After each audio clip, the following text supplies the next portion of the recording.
Ассаламу алейкум кыргыз элим. Кече күн 3-мартта түнг саат 3 чамаларында Бактыбеков Актилек жана Эсенбеков Төлөбек досторубуздан айрылып калдык.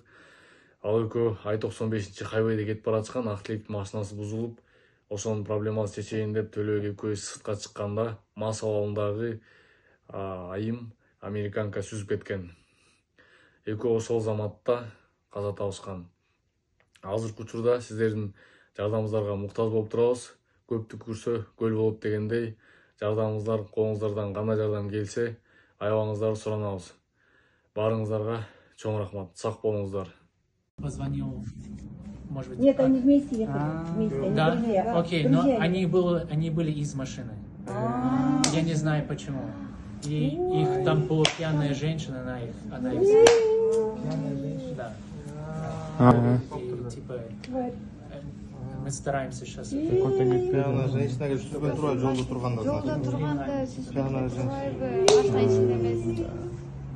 Ну что они не были в машине, поэтому машины, типа, я думаю, Они обе, да, получается?